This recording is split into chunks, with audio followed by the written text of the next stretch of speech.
नमस्कार, जय हिंद साथियों। आप सभी का स्वागत है RLGS स्टडी यूट्यूब चैनल में। जीएस सेक्शन में आज की टेस्ट सीरीज़ नंबर 4 के अंदर आज हम बात करने वाले हैं आपका जो है ज्योग्राफी सेशन।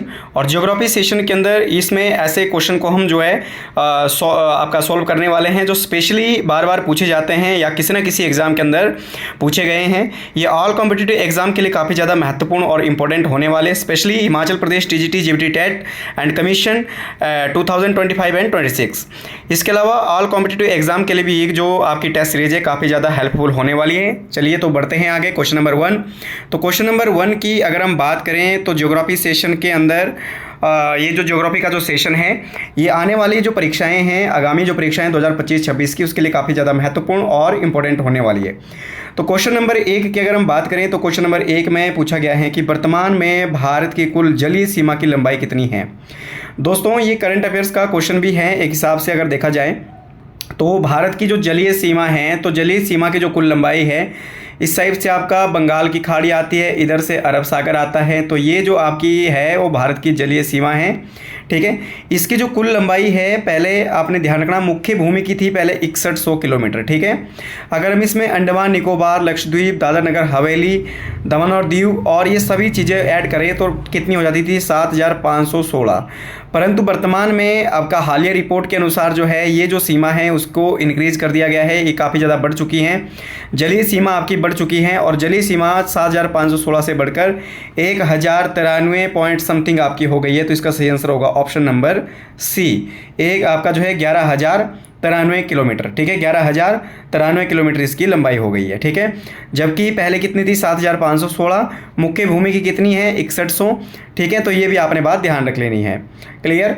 तो इसके अलावा दूसरी अगर हम इसमें बात करें 15,200 किलोमीटर की, तो भारत की पूरब से लेके पश्चिम तक जो आपका चौड़ाई है वो कितनी है 15,200। ठीक है, या फिर स्थलीय भूमि आपकी जो स्थलीय सीमा की जो लंबाई है, आपकी पूर्व से पश्चिम नहीं स्थलीय सीमा की जो लंबाई है वो कितनी है, वो आपकी 15,200 किलोमीटर है। जबकि जलीय सीमा की कुल लंबाई कितनी है 11,093 किलोमीटर लेंथ इसकी आपकी है। ठीक है, ये क्वेश्चन नंबर 2 की अगर हम यहाँ पर बात करें तो क्वेश्चन नंबर 2 पूछा गया है कि जलीय सीमा के साथ लगने वाले राज्य और संघ शासित प्रदेशों की संख्या कितनी है।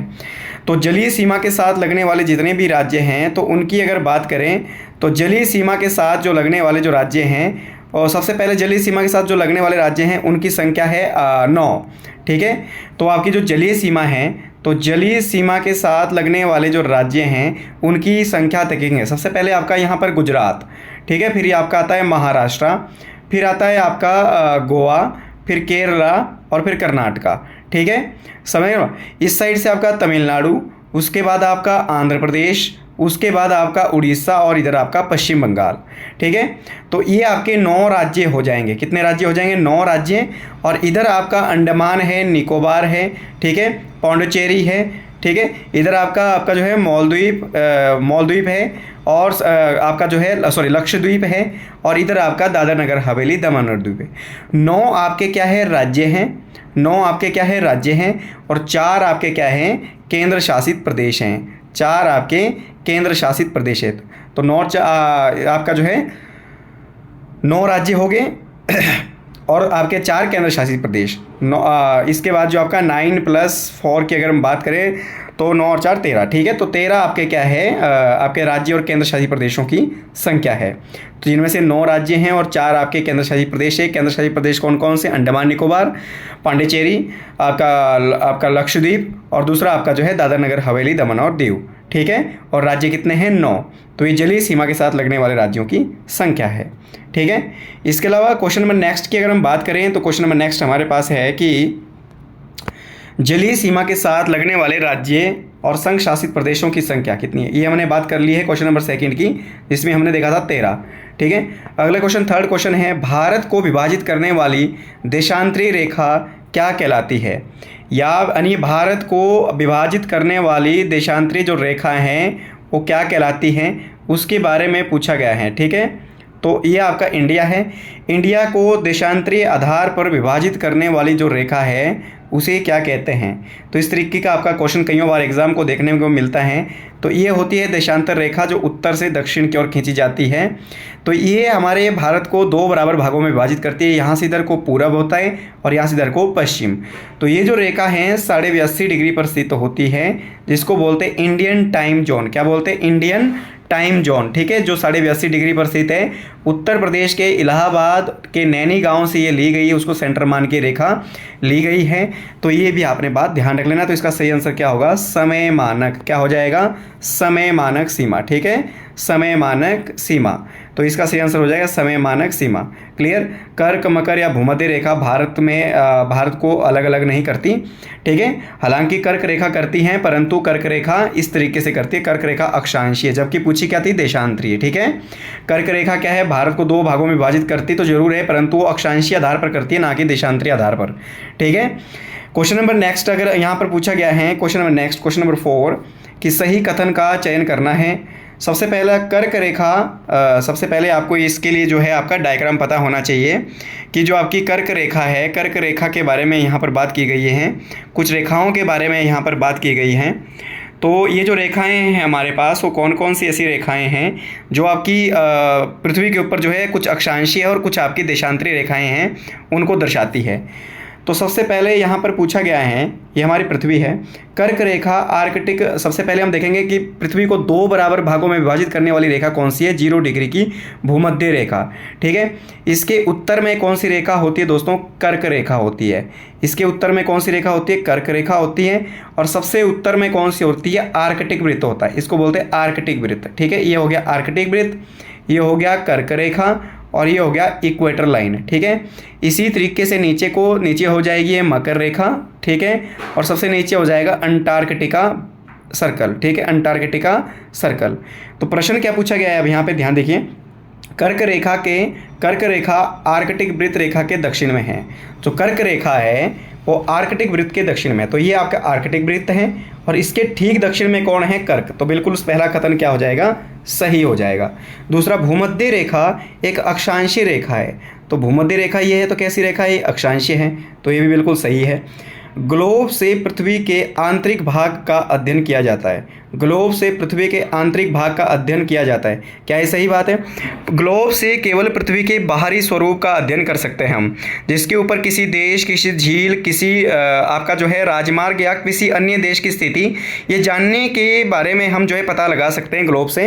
आंतरिक स्थिति नहीं पता कर सकते कि पृथ्वी के अंदर की स्थिति क्या है, ये हम ग्लोब से पता नहीं कर सकते। तो ये आपकी जो स्टेटमेंट है गलत, बिल्कुल गलत हो जाएगी तीसरी। चौथी स्टेटमेंट है कि ग्लोब पर निर्धारित सभी रेखाओं की दूरी समान होती है। सभी रेखाओं का जो डिस्टेंस है वो समान नहीं होता, हालांकि अक्षांश, सभी अक्षांशों का जो डिस्टेंस है वो सेम होता है, जबकि जो देशांतर होती है उनका जो डिस्टेंस है वो अलग अलग होता है। ठीक है, तो ये आपने बात ध्यान रखना है। एक अक्षांश का अगर हम डिस्टेंस देखें अक्षांश का, तो 111 किलोमीटर होता है, जबकि 111.5 किलोमीटर किसका रहता है? देशांतर का डिस्टेंस रहता है। तो ये आपका अलग अलग होता है। तो क्या ये स्टेटमेंट सही है? तो बिल्कुल भी ये सही नहीं है। तो आपने सही देखना था, पहली और दूसरी हमारे पास सही है, तो ऑप्शन नंबर ए 1 और 2 सही है। ठीक है, 1 और 2 आपकी स्टेटमेंट सही है, बाकी सारी गलत है।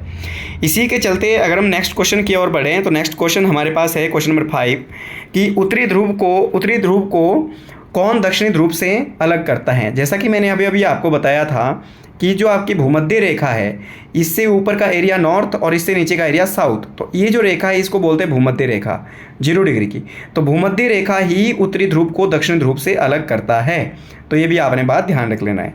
ठीक है, क्वेश्चन नंबर 6 की अगर बात करें, भारत के पूर्व और पश्चिम बिंदु के मध्य कितने समय का अंतराल है। अब सबसे पहले आपको पता होना चाहिए भारत का पूर्वी बिंदु और पश्चिमी बिंदु के बीच में कितने घंटे का डिस्टेंस, कितने डिग्री का डिस्टेंस है? 30 डिग्री का। ठीक है, भारत का जो पश्चिमी बिंदु है वो 68 डिग्री पर है, 68 पॉइंट समथिंग डिग्री पर है, और पश्चिमी पूर्वी जो बिंदु है 97.25 डिग्री पर स्थित है। तो दोनों के बीच का जो डिस्टेंस है लगभग वो कितना है? लगभग 30 डिग्री माना जाता है। तो हमारी पृथ्वी 1 डिग्री घूमने के लिए कितना समय लगाती है? 4 मिनट का समय लगाती है। तो 30 डिग्री घूमने के लिए कितना समय लगाएगी? 120 मिनट। 120 मिनट का मतलब है 2 घंटे। ठीक है, 2 घंटे, यानी भारत के पूरब और पश्चिम के बीच में कितने घंटे का अंतराल पड़ता है? 2 घंटे का अंतर पड़ता है भारत के पूरब और पश्चिम के बीच में। जबकि विश्व और वर्ल्ड का जो आपका जीएमटी है, जीएमटी जो आपका टाइम है वर्ल्ड टाइम जोन और इंडिया टाइम जोन के बीच में 5.5 घंटे का अंतर है। कितने घंटे का? 5.5 घंटे का अंतर है। ठीक है, तो ये भी आपने बात ध्यान रख लेना। यहाँ पर क्वेश्चन नंबर 7 की अगर हम यहाँ पर बात करें, इनमें से कौन कर्क रेखा के साथ सीमा नहीं बनाता?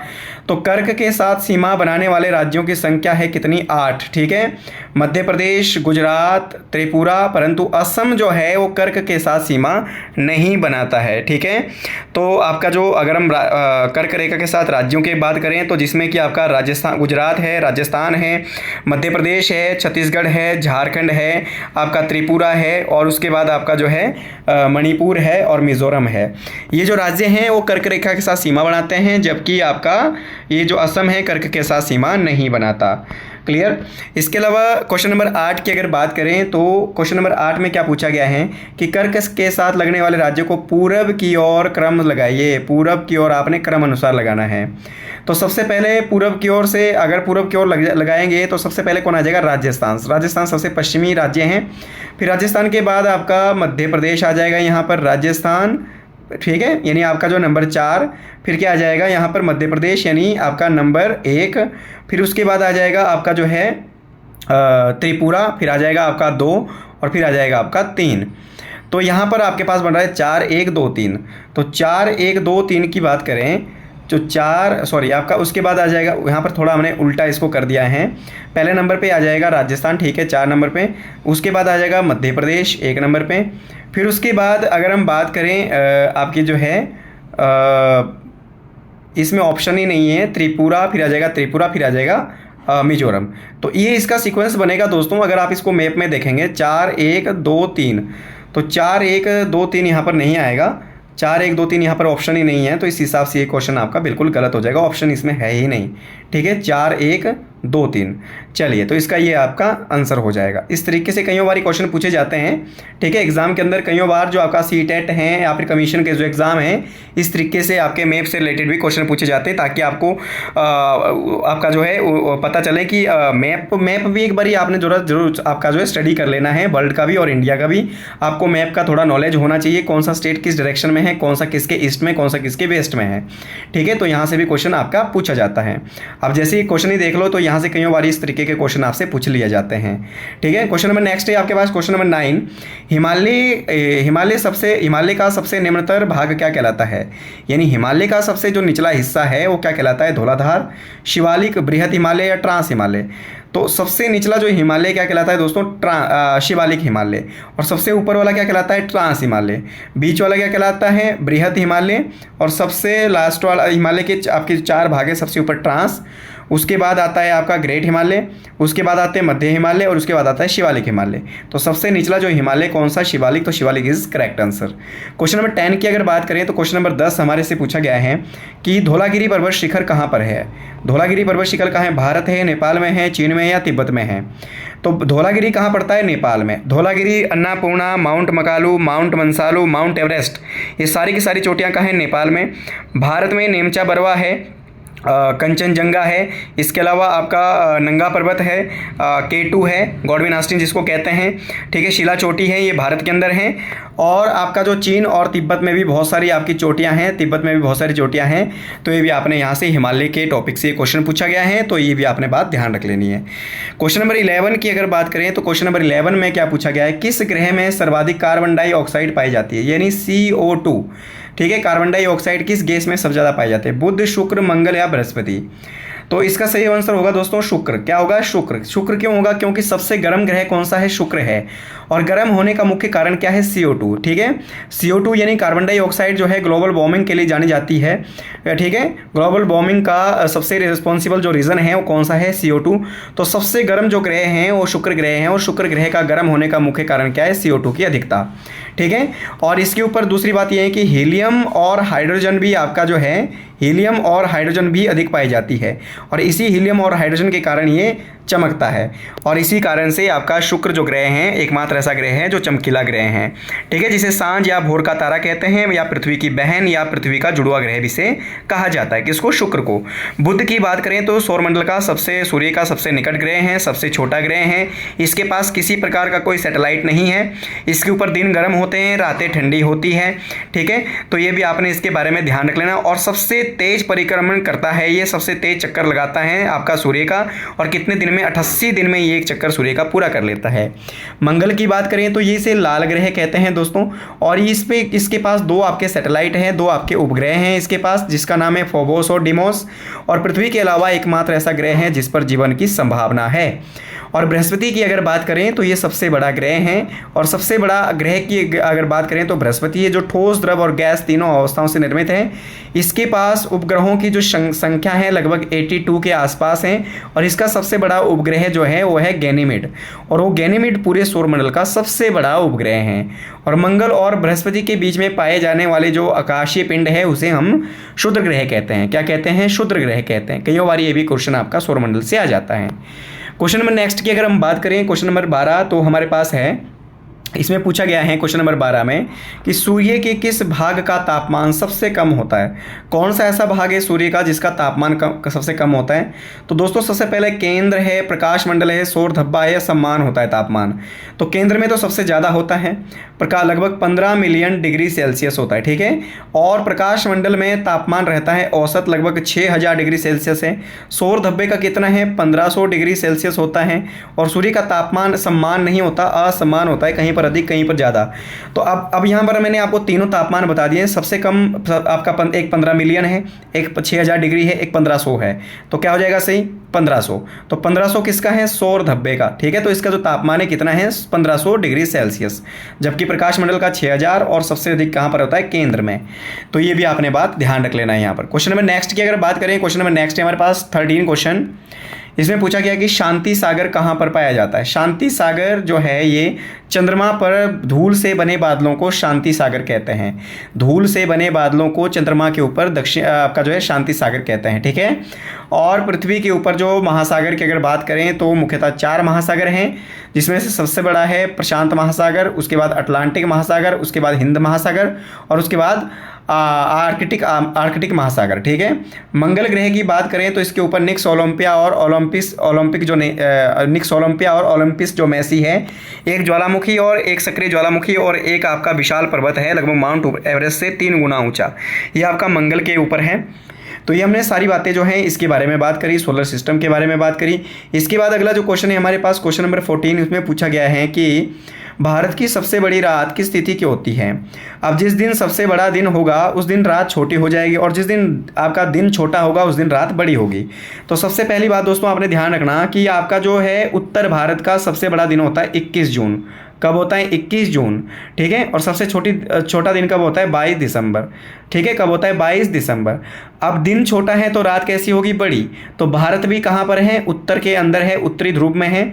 तो जब उत्तरी ध्रुव में दिन बड़ा होगा तो रात कैसी होगी? उस दिन छोटी। और जिस दिन छोटा होगा तो रात कैसी होगी? बड़ी। तो सबसे बड़ी रात पूछी है, तो इसका मतलब जिस दिन छोटा है यानी 22 दिसंबर, यानी आपकी जो 22 दिसंबर को क्या हो जाएगी? रात बड़ी हो जाएगी, ठीक है। क्यों हो जाएगी? क्योंकि उत्तरी ध्रुव में ही भारत भी स्थित है, और जब पूरे उत्तरी ध्रुव में दिन छोटा हो रहा है तो रात हो जाएगी बड़ी, और इसी चक्कर में भारत में भी क्या है? रात आपकी क्या होगी? बड़ी होगी 22 दिसंबर को, ठीक है। जबकि 21 जून को क्या होता है? सबसे बड़ा दिन होता है, ठीक है, उत्तरी ध्रुव में। इसका ठीक उल्टा नीचे कर देना, दक्षिण ध्रुव का अगर पूछे, जो ऊपर बड़ा है वो नीचे छोटा हो जाएगा, और जो ऊपर छोटा है वो नीचे बड़ा हो जाएगा, ठीक है। तो इस तरीके से इसको भी ध्यान रख सकते हैं आप।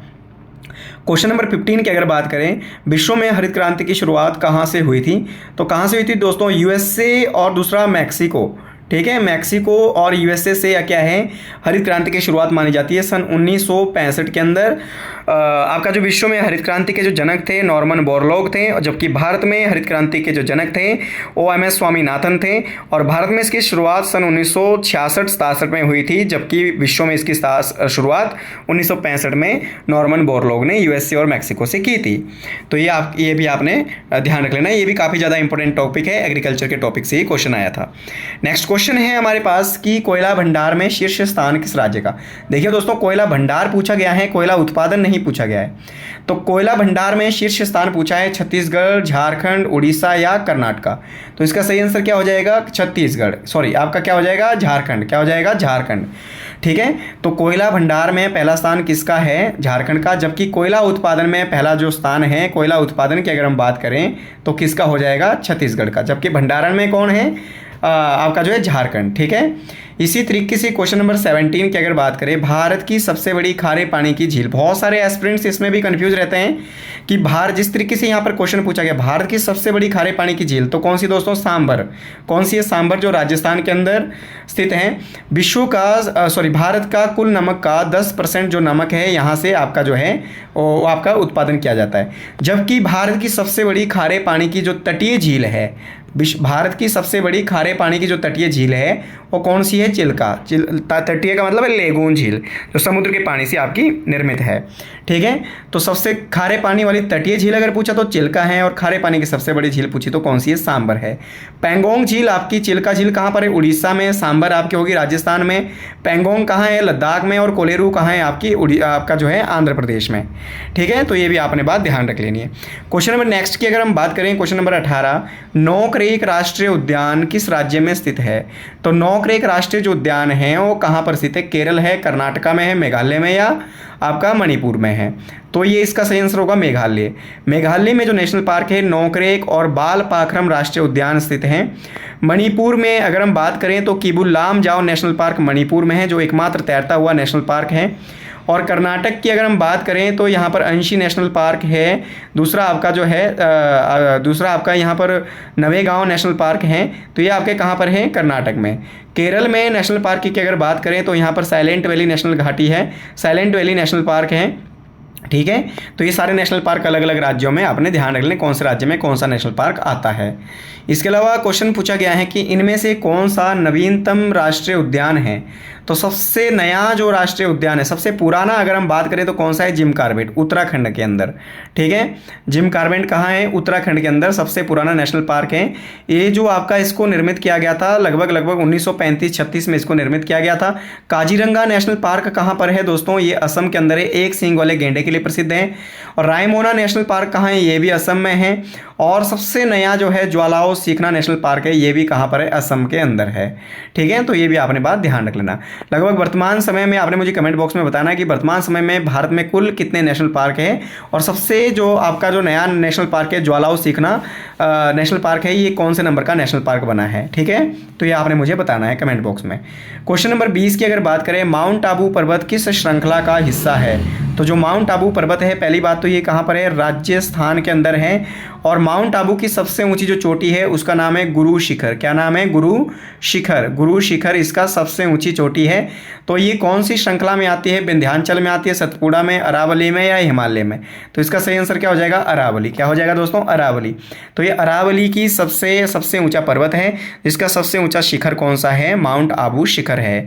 इसके अलावा नेक्स्ट क्वेश्चन की अगर हम बात करें, क्वेश्चन नंबर 21 में क्या पूछा गया है कि किसकी सबसे ऊंची चोटी कंचनजंगा है? तो पहली बात तो ये कि कंचनजंगा है कहाँ पर? सिक्किम के अंदर है। ठीक है, और ये सिक्किम के अंदर भारत की सबसे ऊंची ग्रेट हिमालय की सबसे ऊंची चोटी है। ग्रेट हिमालय की सबसे ऊंची चोटी भारत में कौन सी है? कंचनजंगा। जबकि भारत की सबसे ऊंची चोटी K2 भी है, जिसकी हाइट कितनी? 8611 मीटर। परंतु K2 कहाँ पड़ती है? काराकोरम में पड़ती है। कहाँ पर पड़ती है? काराकोरम में पड़ती है। और ऊपर से ये POK के अंदर आती है। ऊपर से कहाँ पर आती है? POK के अंदर आती है।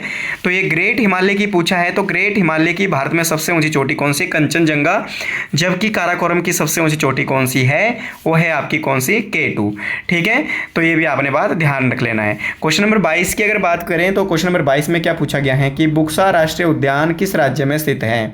तो बुक्सा जो राष्ट्रीय उद्यान है अपने आप में नेशनल पार्क टाइगर रिजर्व भी है। कहाँ पर है? पश्चिम बंगाल के अंदर है।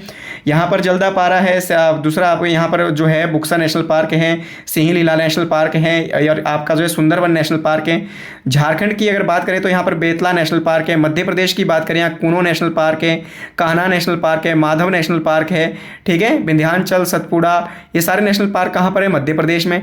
उत्तर प्रदेश की अगर बात करें तो यहाँ पर दुधवा नेशनल पार्क है। कौन सा? दुधवा, ठीक है। तो ये भी आपने बात ध्यान रख लेना है। क्वेश्चन नंबर 23 की अगर बात करें, संतरा उत्पादन में भारत का शीर्ष स्थान कौन सा है?